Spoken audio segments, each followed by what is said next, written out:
Ô, gente, depois desse governador, que eu não vou falar o nome, esse estado não merece o Nicolas ou o Cletinho, não merece. Não é possível.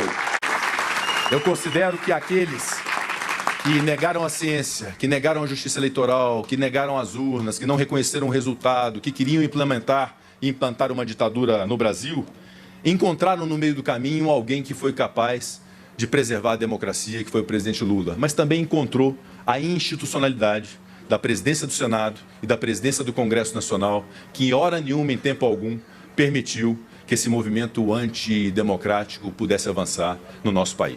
Não pode se contentar com a política feita através de um videomaker de TikTok ou de rede social. Definitivamente, a negação, o negacionismo, definitivamente o populismo, a demagogia, a cooptação através da lacração de rede social tem tornado a política cada vez menor, cada vez menos expressiva e menos resolutiva para a vida das pessoas. Eu fico a imaginar se estivesse hoje vivo Juscelino, Tancredo e tantos outros vendo o que está acontecendo na política através da política do espetáculo, da política circense, que absolutamente é esvaziada de espírito público e de realizações efetivas para municípios, para pessoas, para instituições. Eu fui muito agredido, presidente Lula, durante 4 anos como presidente do Senado Federal.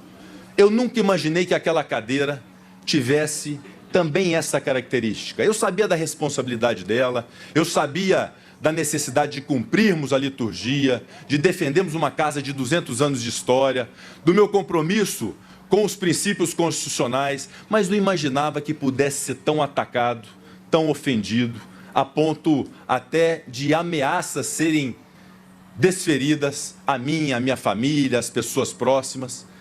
Mas algo me fez compreender que isso era um fardo que eu precisava carregar. E a única coisa que eu não podia me render era esse tipo de iniciativa, porque havia um país inteiro dependendo da preservação da democracia, e isso se daria através da presidência do Congresso Nacional. Enquanto me agrediam, ou enquanto negavam a gravidade da Covid-19, quando alegavam que vacina não fazia bem para a saúde, nós estávamos sentados e trabalhando no Senado Federal para conceber num projeto de minha autoria a lei das vacinas, que permitiu que o Brasil tivesse vacinas para salvar pessoas. E é lamentável que não tenhamos feito isso antes, porque se tivéssemos, desde o primeiro momento, uma união nacional em torno desse tema da Covid-19, muitas vidas poderiam ter sido salvas naquele instante, naquela tragédia que assolou o Brasil. Enquanto muitos criticavam e faziam seus vídeos, suas lacrações em redes sociais, nós estávamos trancados com a Câmara dos Deputados, com as consultorias legislativas, ouvindo a sociedade brasileira, meu caro Reginaldo Lopes, para entregar ao final de 2023 a promulgação de uma emenda constitucional da reforma tributária do Brasil. Há 30 anos se tinha expectativa da reforma tributária e nós estávamos lá trabalhando para gerar o resultado da entrega da reforma tributária para o Brasil. Enquanto faziam demagogia à torta à direita, nós estávamos a defender 81 municípios de Minas Gerais para incluí-los no rol de atuação da SUDENE, o que transformou, e certamente há municípios aqui alcançados por esse projeto que votamos no Congresso Nacional para a inclusão dos municípios na área da SUDENE. Enquanto faziam seus vídeos, nós estávamos trabalhando, ministro Alexandre, para que o reservatório do Lago de Furnas pudesse se encher para garantir turismo, lavoura, produção, bem-estar para inúmeros municípios, inclusive do Ideraldo, lá em Boa Esperança, para poder garantir que a política energética, a política hídrica pudesse garantir os reservatórios de água. Enquanto nos criticavam, nós trabalhávamos por uma causa de mais de 20 anos para trazer para Minas Gerais um Tribunal Regional Federal, sendo Minas o único estado a ter um Tribunal Federal só seu, o TRF-6, uma entrega depois de 20 anos de luta para que isso acontecesse em Minas Gerais. Quando estavam a nos criticar e a nos ofender, nós sentávamos para poder colocar os municípios de Minas no mapa do orçamento público federal do Brasil. Como vocês são testemunhas, que os municípios passaram a ter um tratamento junto ao governo federal, mais adequado e mais proporcional ao tamanho de Minas Gerais, que corresponde a 10% da população do Brasil, a 15% dos municípios do Brasil, e não pode ficar alijado do orçamento. Uma luta nossa, ministro Alexandre, para que Minas pudesse ter o respeito devido. Enquanto nos criticavam e nos ofendiam, nós sentávamos com o presidente Tadeu e com os deputados estaduais e os deputados federais para poder resolver um problema que foi criado por muitas pessoas e não fomos nós, que é o problema da dívida do Estado de Minas Gerais com a União de 165 bilhões de reais, quando se propunha um programa que só sacrificava servidores e servidoras públicas de Minas Gerais, com um entreguismo absoluto para a iniciativa privada de nossos ativos, sem se dar solução à dívida do Estado. Criamos uma lei complementar, aprovamos o Propag e hoje cabe ao governo do Estado poder fazer com que isso seja efetivado para salvar Minas Gerais da falência e poder recuperá-lo e reconstruí-lo para que tenhamos o mínimo de bem-estar no nosso estado de Minas Gerais. Enquanto o presidente Lula se fazia desfile de tanque de guerra na esplanada dos ministérios para intimidar as instituições do Judiciário e do Legislativo, eu, como presidente do Senado, votava uma lei que revogava a Lei de Segurança Nacional e criava a defesa do Estado Democrático de Direito, que permite punir quem atentar contra a democracia e o Estado de Direito do nosso país. E entregamos esse diploma legal que permite que qualquer um que queira flertar com o autoritarismo, com o retrocesso democrático, responderá criminalmente por suas atitudes, graças a essa nossa iniciativa. De todas essas iniciativas, enquanto nos criticavam, ministro Alexandre, enquanto nos ofendiam, ministro Alexandre, e que nós trabalhamos muito para realizar por Minas e pelo Brasil, o que eu mais me orgulho, presidente Lula, é de esta causa toda, ao longo de 4 anos, confundir a minha trajetória política com a defesa da democracia do Brasil. Eu tenho muito orgulho de ter defendido a democracia do Brasil. E se isso me custou eleitoral, politicamente, pessoalmente, familiarmente, era o que me impunha a fazer, porque a política de Minas tem a tradição desta defesa. A defesa do Estado de Direito, a defesa da democracia, a defesa da tolerância, a defesa do equilíbrio. É nisso e com isso que nós somos forjados, e é isso que a política de Minas tem a entregar ao Brasil. Nós precisamos reconstruir o nosso Estado. Nós precisamos reconstruir as nossas estradas e a nossa logística. Nós precisamos reconstruir os nossos equipamentos públicos. Nós temos que melhorar urgentemente a autoestima do Estado de Minas Gerais, que precisa estar inserido nas grandes discussões nacionais. E isso se faz, meus caros amigos, minhas caras amigas, com a política. Não é com a negação à política, não é com a negação à ciência, não é com a negação à história do Brasil. Portanto, eu gostaria de invocar esse compromisso público-político para que estejamos unidos nesta reconstrução do Estado de Minas Gerais através da política com P maiúsculo e de qualidade. E para encerrar, eu queria dizer, abusando do tempo, e peço desculpas ao presidente Lula, eu queria dizer que este evento para 301 municípios, eu quero afirmar que há outros 552 municípios que obviamente merecerão toda a nossa atenção, todo o nosso apreço às suas demandas. Infelizmente, nós temos que escolher uma primeira etapa. Essa primeira etapa contempla os municípios que aqui estão, num programa que foi a mim apresentado pelo ministro Carlos Favro e que, numa construção política muito sadia entre Legislativo e Executivo, conseguimos, através da Comissão de Agricultura do Senado Federal, reservar um recurso para sustentar esse programa que seguramente, e depois cada um dos senhores e das senhoras me dirão, o quão transformador foi para cada município levar uma máquina de grande porte como essa para poder dar mais acessibilidade, mais dignidade, melhorar a qualidade de vida das pessoas, dos cidadãos da cidade, dos cidadãos da zona rural. Portanto, é essa a nossa intenção, atender todos os municípios de Minas Gerais, e eu sei que esse é o compromisso do governo federal. E para encerrar mesmo, eu citei Tiradentes, citei Juscelino Kubitschek, citei Tancredo Neves, citei Itamar Franco, cada um com a sua causa, com a sua característica, com a sua importância para a construção de Minas e do Brasil. E eu quero aqui fazer um reconhecimento público a alguém que, pela terceira vez como presidente da República, tem uma causa muito especial que, a despeito de críticas que possam fazer a ele, e nós somos homens públicos, temos que acostumar com as críticas, mas que absolutamente ninguém no Brasil nega, que o presidente Lula é o presidente que mais se ocupou de defender as pessoas humildes, pobres e carentes desse país.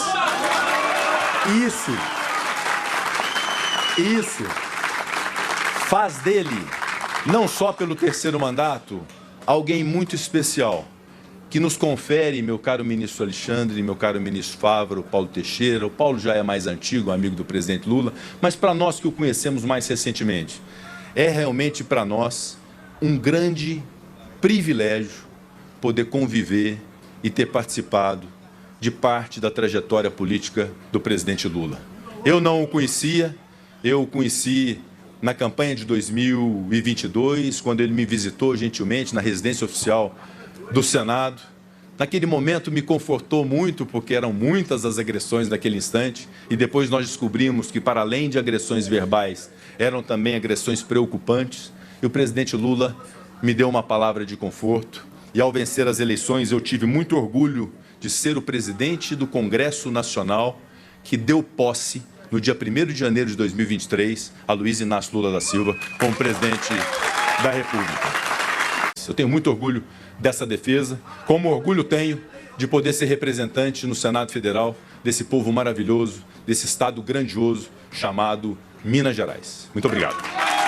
Porque nesse país, o que eles só queriam fazer era vender ativo das empresas públicas.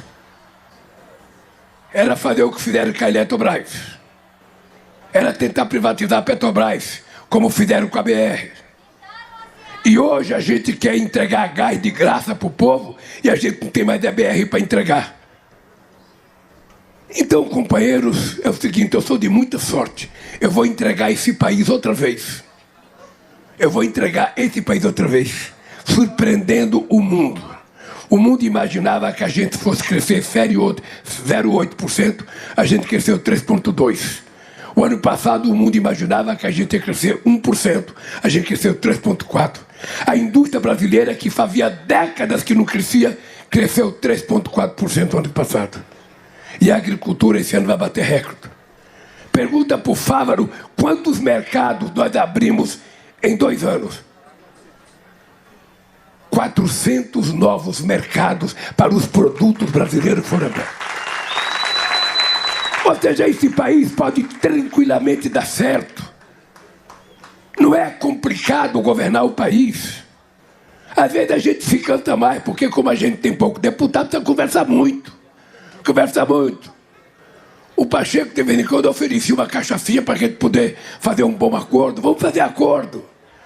E mineiro sabe lá que produz cachaçinha boa. A gente, de vez em quando, experimenta.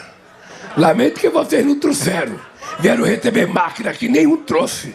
O cara me deu uma rapadura de presente. Bem, então... Ô, gente, eu queria dizer para vocês que se preparem, porque esse país vai dar certo outra vez. Não há como esse país não dar certo, não há como. E Minas Gerais, eu digo sempre, eu conheço Minas Gerais há muito. Aliás, eu não sei se tem governador de Minas que conhece Minas Gerais mais do que eu. Porque eu frequento Minas Gerais desde os anos 80. Eu já fui ao Vale do Mucuri, já fui ao Vale do Aço, ao Vale do Jequitinhonha, eu já fui ao norte de Minas, já fui para a região de Toflontones, sabe? Já fui pro sul de Minas Gerais um monte de vezes, ou seja, eu andei para construir o PT, andei para construir a CUT, andei na campanha de 89, na campanha de 90, de 92, de 94, de 96, de 98, de 2000. Ninguém perdeu tanta eleição como eu, e por isso eu andei por Minas Gerais, sabe? Não, ô gente, quem é o cara que fez a ponte de Tinga? Você sabe que aquela ponte eu fiz Porque toda vez que eu ia em Tinga, tinha um cara numa balsa, um bambu, ele ficava empurrando a balsa com o bambu e ele tinha um buraco aqui no peito dele do bambu. Eu falei para ele, ó, cara, eu vou ganhar as eleições, se eu ganhar eu vou fazer essa ponte. E aí eu ganhei as eleições. Falei com a Vale e falei com a Uzi Minas, ô cara, vocês vão ter que dar uma ponte para Itinga. E eles fizeram. E quando eu fui inaugurar, eu queria dar o nome do companheiro do Balseiro, ele tinha morrido. E a Câmara já tinha colocado o meu nome na ponte. Eu falei, pelo amor de Deus, tira o meu nome e coloca o nome de um pescador do Vale do Jequitinhonha, de alguém famoso aqui dessa cidade. Ele, não, já está o teu nome, vai ficar o teu nome, você é famoso aqui da cidade, está lá meu nome. A ponte Luiz Inácio Lula da Silva. Pergunta se o Bolsonaro fez alguma coisa lá. Pergunta se o Temer fez alguma coisa lá. Ele nem sabe. Se você falar Jequitinhonha, eles pensam que é uma fruta. Ele não tem noção do que é, gente. Eles não têm a menor noção porque eles não conhecem e nunca quiseram conhecer. Então eu estou convencido, Minas Gerais é um estado chave para o Brasil. Eu digo sempre o seguinte, Minas Gerais, sabe, é o estado que tem mais cultura no país. Minas Gerais é o estado que tem uma culinária extraordinariamente boa. Só não sabe o que é culinária mineira, que ainda já não parou numa estrada, num restaurante pequeno, com um fogãozinho de lenha, e pegou um franguinho feito ao molho com quiabo, sabe? Para saber o que é. Bem, então essa Minas Gerais, o Pacheco ficou falando aqui de Tancredo, ficou falando aqui. Mas por que você não falou essa Minas Gerais? É a terra do Rinaldo, é a terra do Tostão, a terra do Dirceu Lopes, a terra do Paulo Isidoro, a terra do Cerezo, a terra do Nelinha, é a terra do Milton Nascimento, gente. Sabe? Esse estado tem muita coisa, gente. E tem o povo mais sabido politicamente. Se tem uma raça sabida, é mineiro. Puta merda. Quando você pensa que o mineiro está dormindo, ele está tramando. Quando você pensa que ele está tramando, ele está executando. E quando você pensa que ele vai anunciar, ele já fez. Minas é um estado muito privilegiado. É o estado mais diferente do Brasil, porque tem a Minas Gerais carioca, tem a Minas Gerais paulista, tem a Minas Gerais baiana, tem a Minas Gerais, sabe? Minas é um estado, tem a Minas Gerais de Brasília, de Goiás. Então, gente, esse estado aqui merece respeito. Esse estado merece respeito. Esse estado não pode ser tratado como um pequeno estado. E eu tenho dito para o Pacheco, Pacheco, você tem que levar em conta o seguinte, o Pacheco é um cara importante, ele é publicamente a maior personalidade de Minas Gerais hoje, ele é não só pelo tamanho, mas porque ele foi presidente do Senado 4 anos e teve uma desenvoltura extraordinária. Eu tenho dito para o Pacheco é o seguinte, cara, chega uma hora que a gente não faz mais o que a gente quer. Chega uma hora que a gente é empurrado pela causa. A causa.